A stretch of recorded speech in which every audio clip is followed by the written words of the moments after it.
تو میں آج یہ پوچھتا ہوں کہ امریکہ ہمارا دوست ہے دشمن ہے؟ یعنی یہ کوئی دوست ایسی چیز کرتا ہے کہ ایک قوم تباہ ہو رہی ہے. ہمیں ٹوٹل امریکہ سے کتنی ایڈ آ چکی ہے؟ $20 ارب میکسیمم آ چکا ہے. یہاں جو نقصان ہوا ہے, یہ جو گورنمنٹ نے اسیس کیا ہے $100 ارب, مجھے نہیں پتا اس کا $100 ارب کا ہے یا $80 ارب ہے, لیکن میں اتنا جانتا ہوں کہ جو انسانوں کی زندگیاں تباہ ہوئی ہیں, جو پاکستانیوں کی جان اور مال کی آج حالات ہیں. آج مجھے 9 سال پہلے بتاتے ہیں آج دے پاکستانیوں کا کیا حال ہے.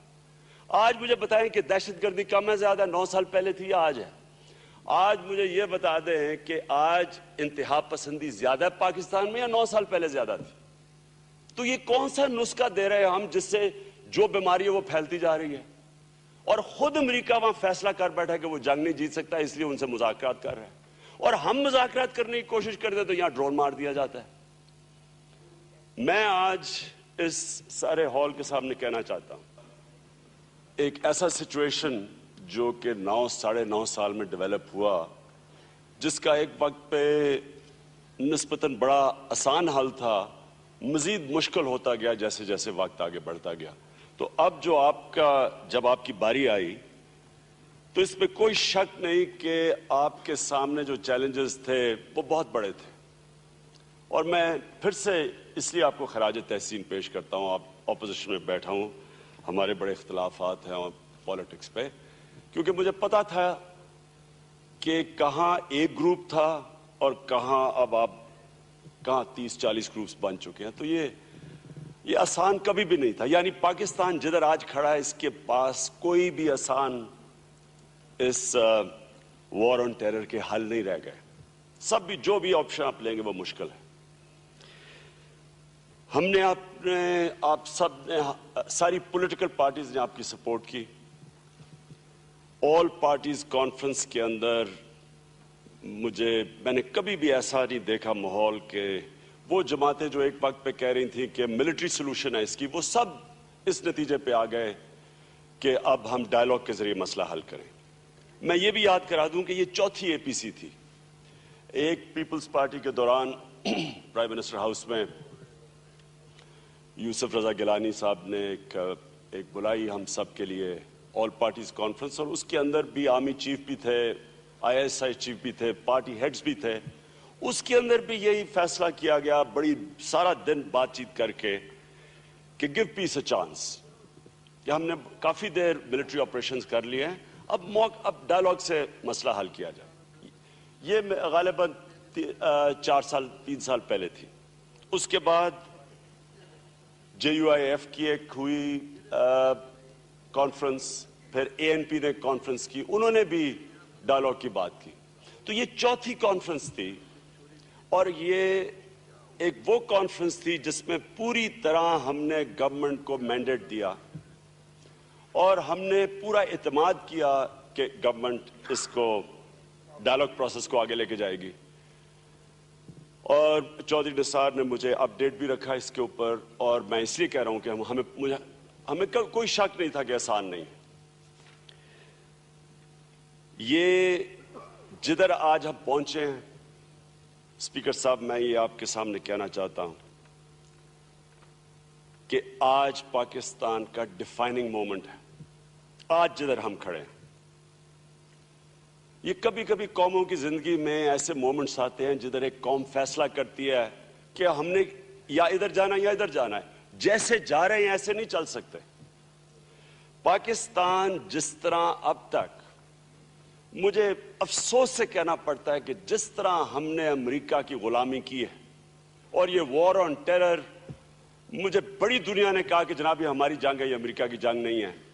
یہ جو ڈرون پیس پروسیس کو ڈرون اٹیک کیا گیا, اب کسی کو شک نہیں ہونا چاہیے کہ جنگ کس کی تھی. کون چاہتا ہے یہ جنگ ہو؟ یہ نیک محمد سے معاہدہ ہوا, فوج نے معاہدہ کیا, ڈرون اٹیک ہوا, اس کو مار دیا. پھر باجوڑ کے اندر ایک معاہدہ ہوا, ایک مدرسے میں ڈرون اٹیک کر کے 60 بچے مار دیے, وہ پھر معاہدہ ٹوٹ گیا. ساؤتھ وزیرستان کا ہوا, وہ امریکن پریشر کے اندر ٹوٹا. پھر ولی الرحمان بات کرنا چاہتے تھے, ان کو ڈرون اٹیک کر کے مار دیا گیا. اور اب یہ جو ڈرون اٹیک ہے, میں کیوں کہہ رہا ہوں کہ یہ ڈیفائننگ مومنٹ ہے, ساری پاکستان کی قیادت جتنی یہ پارلیمنٹ بیٹھی ہے، اس ساری پارلیمنٹ کے قائدین نے بیٹھ کے ایک مینڈیٹ دیا. ایک گورنمنٹ کے انٹیریئر منسٹر نے محنت کر کے اس سٹیج پہ پہنچ گیا جدھر پہلی دفعہ ایک سیاسی حکومت بات چیت کرنا شروع کرنے لگی طالبان سے، ملیٹنٹ سے. اس ملک نے پہلے یہ ہم سب کو پتا چل جائے کہ کتنی بڑی قیمت دی ہے اس امریکہ کی جنگ کی. میں یہاں وہ بھی قائدین بیٹھے ہوئے ہیں جنہوں نے جنرل مشرف کی اے پی سی اٹینڈ کی تھی 9/11 کے بعد.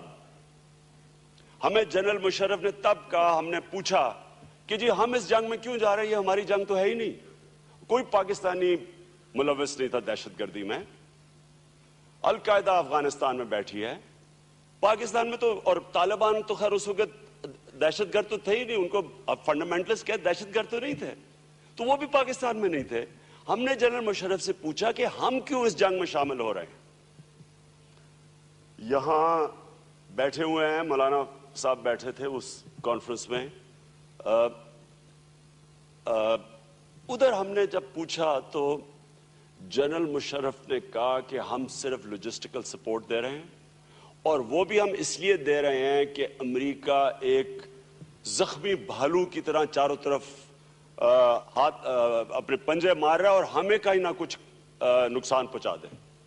لاجسٹیکل سپورٹ سے شروع ہوئے، اس کے بعد یہاں ایف بی آئی آئی، پھر یہاں سی آئی اے پہنچی، پھر یہاں ریمنڈ ڈیوسز پہنچے، بلیک واٹر پہنچی. اس کے بعد اس ملک کے اندر جو حال ہوا وہ سب کے سامنے ہوا. لوگوں کو پکڑایا گیا امریکہ کو. اپنی کتاب میں لکھتے ہیں جنرل مشرف کہ میں نے پیسے لے کے لوگوں کو پکڑایا. اس کے بعد وزیرستان فوج بھیجی گئی. میں یہاں کھڑا ہو کے کہا کہ یہ آپ انگریز کی تاریخ پڑھ لیں، 80 سال انگریز پھنسا رہا ہے، سب سے زیادہ انگریز فوجی وزیرستان میں مرا ہے، سپر پاور تھا اپنے وقت کا. یہ ہمارے وہ لوگ ہیں جنہوں نے کشمیر میں لڑے ہیں. ہماری یہ ریڑھ کی ہڈی کی طرح ایک پولیس کی چوکی نہیں ہے، کیوں ہم فوج بھیج رہے ہیں؟ آپ اسپیکر صاحب، ٹریجڈی یہ ہے، اور میں پھر سے آتا ہوں یہ ڈیفائننگ مومنٹ کیوں ہے، کہ کل 600 سے 1000 لوگ یہ بات کرتے ہیں کہ جو فورنرز آئے وہاں، 600 سے 1000. قبائلی علاقے میں 60 لاکھ پاکستانی بستے تھے، جو اس ملک کے وہ شہری ہیں جنہوں نے ملک کے لیے خون دیا ہوا ہے، کشمیر میں خون دیا ہوا ہے، ان کی قبریں ہیں، جہاد کیا ہے انہوں نے.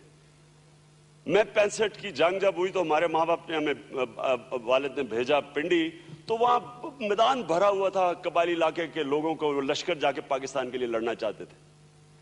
ادھر ہم نے اپنی فوج بھیجی. کس کے لیے فوج بھیجی؟ امریکن پریشر کے اندر فوج بھیجی. اور میں آج کہنا چاہتا ہوں کہ اس سے بڑی حماقت یہ پاکستان کی، یہ جتنا بڑا ایسٹ پاکستان میں فوج بھیجنے کا ڈیزاسٹر تھا، اتنا بڑا یہ ڈیزاسٹر کیا. بلوچستان میں فوج بھیجنے کا ڈیزاسٹر کیا، وہ بھی آپ کے سامنے، لیکن علیحدہ وہ بات ہے. اب اس کے بعد ذرا تماشا دیکھیں کہ ہوا کیا، کہ وہاں جب ادھر ایک رد عمل آیا. اب وہ وہاں کوئی فوجیں تو نہیں کھڑی ہوئی تھی، جو بھی ملیٹنٹس تھے وہ کئی گاؤں وغیرہ میں تھے، وہاں بمباری کی. خود کہہ رہے ہیں کولیٹرل ڈیمیج، اپنے لوگوں کو، عورتیں بچے مر رہے ہیں گاؤں میں، کولیٹرل ڈیمیج. یہ آج پوچھیں کہ یہ لوگ کیسے بنے جو گلے کاٹنے شروع ہو گئے؟ یہ انسان حیوان کیسے بنے؟ یہ کیوں نہیں پاکستان کی تاریخ 48 سے لے کے اب تک کوئی وہاں گلے کٹ رہے تھے؟ سب سے پرامن علاقہ تھا. تو یہ جو گلے کٹنے شروع ہوئے، اور یہ جو لوگ کو کچھ ہوا تو صحیح، کوئی انڈرسٹینڈ کرے، کوئی لوگ، کوئی انسان تھے وہاں، وہ کیا ہوا جو کہ ہم نے ان کو بنا دیا جو یہ بن گئے ہیں اب؟ ہم نے امریکہ کے کہنے کے اوپر فوج بھیجی. اور میں اسپیکر صاحب آج آپ کو کہتا ہوں کہ ہماری اس ملک کی بدقسمتی ہے کہ ہم نے اپنے ڈالروں کے پیچھے اپنے ضمیر بیچے، ہم نے اپنے آپ کو بیچا، ہم نے ڈالروں کے پیچھے یہ سارا کچھ کیا. اور آج دیکھیں اس کا رد عمل، کہ وہ جب سے وہ شروع ہوتا رہا وہ بڑھتا گیا. ایک ایجنسی سے دوسری ایجنسی سے تیسری ایجنسی، 7 ایجنسیز کے اندر ہماری 1.5 لاکھ فوج کو ہم نے جا کے وہاں پھنسا دیا. یہ کس کو اس کی فائدہ ہوا؟ کیا پاکستانیوں کو فائدہ ہوا یا ہمارے دشمنوں کو فائدہ ہوا؟ ہماری طرح کے لوگ کہتے گئے، جو اس کے خلاف بات کرتے تھے، ہمیں جی پرو طالبان ہے، یہ پرو دہشت گرد ہے، یہ ہارڈ لائنر ہے، یہ ایکسٹریمسٹ ہے. اور یہ لبرل تھے جو بمباری کے اجازت دے رہے تھے، گاؤں کے اوپر عورتیں بچے مر رہے ہیں، اس کو وہ لبرل اپنے آپ کو کہتے تھے. تو جب ہم نے پریزیڈنٹ گورنمنٹ کو ہم نے جب مینڈیٹ دیا، اس کی پیچھے تاریخ تھی. 50,000 ہمارے لوگ مر چکے ہیں. میں کہتا ہوں تقریباً 50,000 لوگ جن کو کوئی پوچھتا ہی نہیں ہے، معذور ہو چکے ہیں. بم دھماکے کے اندر جو بچ جاتے ہیں، جو مر جاتے ہیں وہ تو گئے، جو بچ جاتے ہیں ان کا کئی دفعہ ذرا دیکھے جا کے. میں جو ہسپتالوں میں گیا ہوں، کسی کا بازو نہیں ہے، کسی کی ٹانگ نہیں ہے، کسی کی آنکھیں نہیں ہیں. تو ان کا بھی کوئی 50,000 تقریباً ہمارے وہ معذور ہوئے. ہمارے 3-4 ہزار فوجی شہید ہوئے، 10,000 معذور ہوئے. اس ملک کو پچھلی گورنمنٹ نے فگرز دی کہ $100 ارب ہمارا اس جنگ میں اس ملک کا ضائع ہوا ہے. آپ سارے ناردرن ایریاز میں چلے جائیں، ہوٹل خالی پڑے ہیں، کوئی ٹورسٹ اس ملک میں نہیں آتا. پختونخوا کا حال دیکھ لے جا کے، 70% انڈسٹری بند پڑی ہے پختونخوا میں. سارے جو بھی پیسے والے لوگ ہیں پشاور کے اندر، وہ سارے اسلام آباد میں گھر لے رہے ہیں. بزنس کون سی سب سے زیادہ چل رہی ہے وہاں؟ اغوا کر کے پیسے لینا. ہر کوئی طالبان بن جاتا ہے، لوگوں کو پکڑتا ہے. یعنی نہ کسی کی جال مال کی حفاظت ہے، اور کوئی پوچھتا ہی نہیں ہے کہ جو 60 لاکھ لوگ قبائلی علاقے میں رہتے ہیں، وہ بھی ہمارے پاکستانی شہری، ان کے اوپر کیا گزر رہی ہے، کدھر ہیں وہ؟ ابھی تک 70% مسعود قبیلہ باہر بیٹھا ہوا ہے ساؤتھ وزیرستان سے. تو ہم یہ قوم، اس ملک کے ریپرزینٹیٹیو اس نتیجے پہ پہنچے کہ ہم 9 سال سے جنگ لڑ رہے ہیں، اس کا نتیجہ کچھ نہیں نکل رہا. امریکہ ادھر جو دنیا کی سب سے بڑی پاور افغانستان میں لڑ رہا ہے، وہ بات کرنے کے لیے تیار ہے. تو ہم کیوں نہیں ڈائیلاگ کی بات کرتے؟ ایک آئنسٹائن کی ڈیفینیشن آف میڈنس ہے کہ doing the same thing over and over again and expecting a different result. بار بار ایک آپریشن ہوا، دوسرا آپریشن ہوا، جنگ بجائے جیتنے کے وہ بڑھتے گئے. تو یہ اس کا پیچھے ایک پورا ایک سیناریو ہے جس کی وجہ سے ہم نے یہ مینڈیٹ دیا گورنمنٹ کو. اور جو بھی کوششیں کی چودھری نثار نے، اور جب ہم پہنچ گئے کہ ایک ٹیبل پہ آنے لگے بات کرنے کے لیے، اس کو امن کے جرگے کو ڈرون کیا گیا. تو میں آج یہ پوچھتا ہوں کہ امریکہ ہمارا دوست ہے دشمن ہے؟ یعنی یہ کوئی دوست ایسی چیز کرتا ہے کہ ایک قوم تباہ ہو رہی ہے. ہمیں ٹوٹل امریکہ سے کتنی ایڈ آ چکی ہے؟ $20 ارب میکسیمم آ چکا ہے. یہاں جو نقصان ہوا ہے، یہ جو گورنمنٹ نے اسیس کیا ہے $100 ارب، مجھے نہیں پتا اس کا $100 ارب کا ہے یا $80 ارب ہے، لیکن میں اتنا جانتا ہوں کہ جو انسانوں کی زندگیاں تباہ ہوئی ہیں، جو پاکستانیوں کی جان اور مال کی آج حالات ہیں. آج مجھے 9 سال پہلے بتاتے ہیں، آج دے پاکستانیوں کا کیا حال ہے. آج مجھے بتائیں کہ دہشت گردی کم ہے زیادہ، 9 سال پہلے تھی یا آج ہے. آج مجھے یہ بتا دیں کہ آج انتہا پسندی زیادہ ہے پاکستان میں یا 9 سال پہلے زیادہ تھی. تو یہ کون سا نسخہ دے رہے ہیں ہم جس سے جو بیماری ہے وہ پھیلتی جا رہی ہے؟ اور خود امریکہ وہاں فیصلہ کر بیٹھا کہ وہ جنگ نہیں جیت سکتا، اس لیے ان سے مذاکرات کر رہے ہیں. اور ہم مذاکرات کرنے کی کوشش کرتے تو یہاں ڈرون مار دیا جاتا ہے. میں آج اس سارے ہال کے سامنے کہنا چاہتا ہوں کہ پاکستان کی خاطر ہم سب ایک پیج کے اوپر آئیں، جس طرح ہم آئے تھے اس آل پارٹیز کانفرنس میں. ہم جب تک ایک قوم ہو کے امریکہ کو یہ نہ بتائیں کہ یہ جو آپ نے کیا ہے، وہاں کے اخبار جو سیلیبریٹ کر رہے ہیں کہ جی بہت بڑا دہشت گرد مارا ہے، یہ جو آپ نے کیا ہے، یہ آپ نے پاکستان میں جو ہمیں ایک چانس تھی امن کی، وہ آپ نے تباہ کی ہے. اور ہم ایک قوم بن کے اس کے اوپر سٹینڈ لیں، اور سٹینڈ ایسا لیں کہ ہم مذمتیں پتہ نہیں کب سے کرتے آ رہے ہیں. میں مذمتیں آپ سنتے ہیں، 9 سال سے ہم مذمتیں کر رہے ہیں ڈرون اٹیکس کی، جب سے پہلا ہوا. مذمتوں سے یہ مسئلہ نہیں حل ہونے لگا. میں صرف، مجھے پرائم منسٹر سے ایک بہت بڑا گلہ ہے کہ وہ جب امریکہ کے ٹور پہ گئے، کیوں نہیں انہوں نے اس کو ایک نمبر 1 پوائنٹ بنایا کہ جب تک ہمارا ڈائیلاگ ہو رہا ہے آپ نے ڈرون اٹیک نہیں کرنا. یہ نمبر 1 پوائنٹ ہونا چاہیے تھا. میں نے جب آل پارٹیز کانفرنس ہے، چودھری نثار یہ آپ گواہ ہوں گے، میں نے پرائم منسٹر سے پوچھا کہ آپ کی جب بات چیت ہو رہی ہوگی، اس بات چیت کے دوران اگر ڈرون اٹیک ہو گیا پھر کیا کریں گے ہم؟ تو ہم نے اس میں لکھا کہ ہاں ٹھیک ہے، ہم یو این کے سامنے لے جائیں گے. لیکن یہ جو امریکہ نے کیا، اس کا تو مطلب یہ کہ چودھری نثار صاحب آپ جب پھر بھی بات شروع کریں گے ان کا نیا لیڈر کوئی منتخب ہو جائے گا، پہلے تو اب ان کو اب ٹیبل پہ کیسے لے کے آئیں گے؟ میرے وہ اتنا اب وہ ان کی جو سٹیٹمنٹس آ رہی ہیں وہ کہہ رہے ہیں کہ پاکستان نے مل کے کیا ہے۔ اب تک تو خیر 2011 کا جو واشنگٹن پوسٹ میں آرٹیکل آیا ہے اس میں تو کہا کہ پاکستان کی حکومت کی اجازت سے ہم ڈرون اٹیک کرتے تھے۔ تو اگر اب آپ ان کو پہلے تو ساتھ بٹھانا مشکل ہوگا کیونکہ ایک بہت بڑا سسپیشن ہو جائے گا، وہ سمجھیں گے کہ پتہ نہیں ایک اور ٹریپ ہے۔ لیکن دوسری بات یہ کہ کیا گارنٹی ہے کہ جب آپ جیسی آپ بات شروع کریں گے پھر ایک اور ڈرون اٹیک ہو جائے گا؟ کیا گارنٹی ہے؟ یہ سب سے زیادہ یہ ہاؤس یہ آج پوچھنا چاہتا ہے اور سارے پاکستانی پوچھ رہے ہیں کہ اس کا مطلب امن تو ہونے نہیں انہوں نے دینا، کیونکہ جب ہم امن کی طرف جائیں گے اور اس طرح کا ایک بیٹھے گا جرگہ وہ ڈرون اٹیک کر دیں گے۔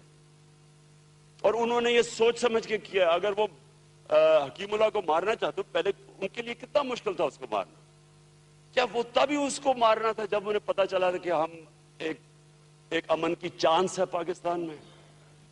تو میں گورنمنٹ کے سامنے اور سارے اپنے پاکستانیوں کے سامنے رکھنا چاہتا ہوں، سب کے لیے یہ جنگ ہم سارے پاکستان کو تباہ کر رہی ہے۔ نہ اس ملک کے اندر انویسٹمنٹ آنی ہے، انویسٹمنٹ کی آپ دیکھ لیں کہ کیا حالات ہیں آج۔